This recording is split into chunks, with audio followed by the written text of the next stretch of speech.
Assalamualaikum warahmatullahi wabarakatuh.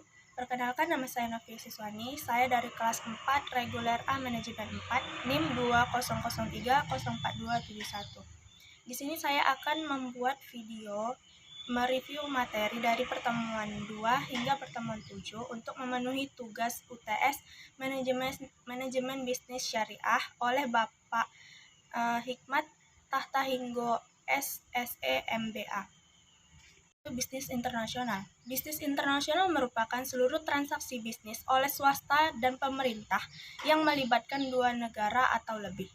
Kegiatan bisnis ini bagi pihak swasta memiliki tujuan agar mendapatkan keuntungan yang sebesar-besarnya. Sedangkan bagi pemerintah, kegiatan bisnis ini bukan hanya untuk mendapatkan keuntungan semata, tetapi juga memiliki tujuan, yaitu mensejahterakan sosial.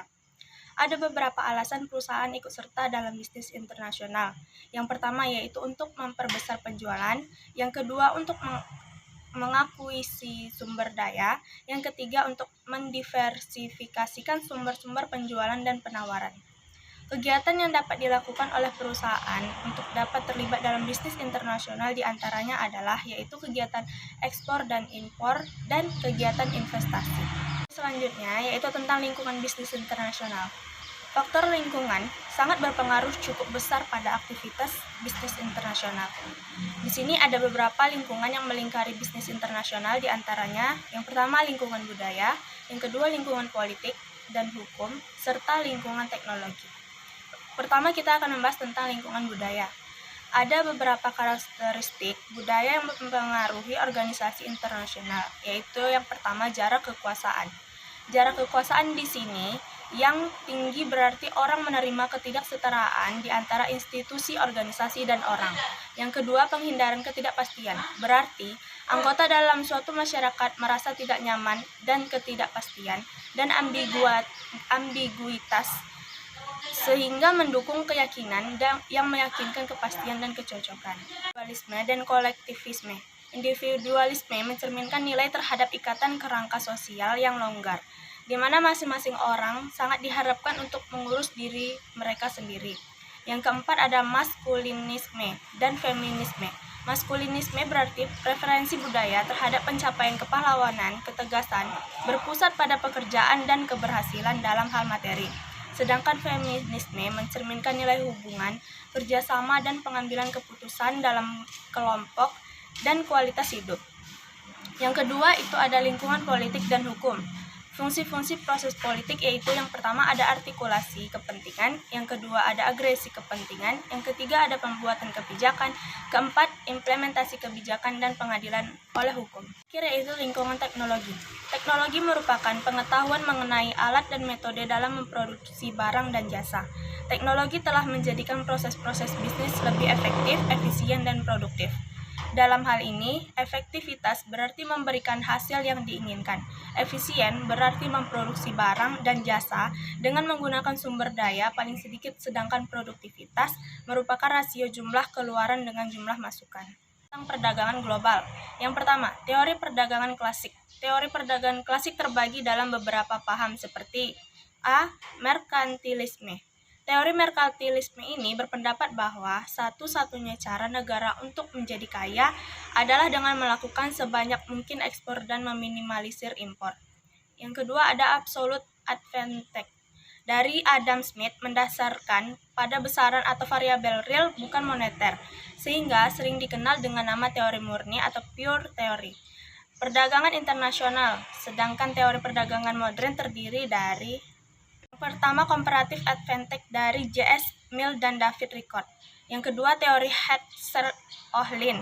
Kebijakan perdagangan internasional terdiri dari yang pertama, tarif, yaitu suatu pembebanan yang melewati daerah pabean.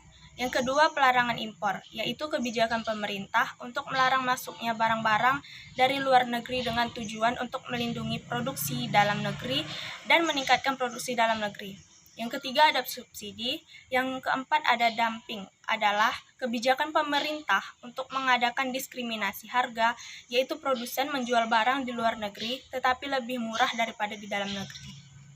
Materi selanjutnya sistem moneter internasional, yang merupakan campuran antara kurs tetap dan kurs berubah-ubah. Bursa valuta asing.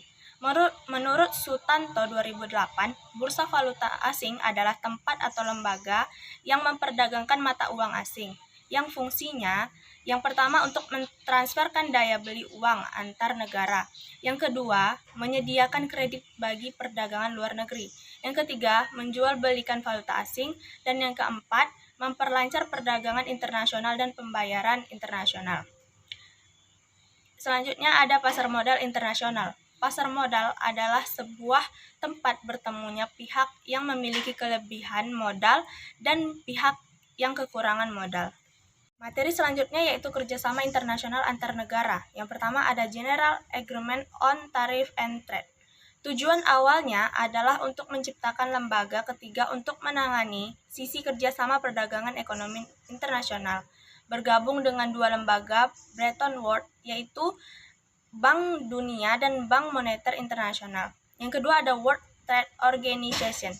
Organisasi Perdagangan Dunia atau WTO adalah sebuah organisasi internasional yang menetapkan aturan untuk perdagangan internasional melalui konsensus di antara negara-negara anggotanya.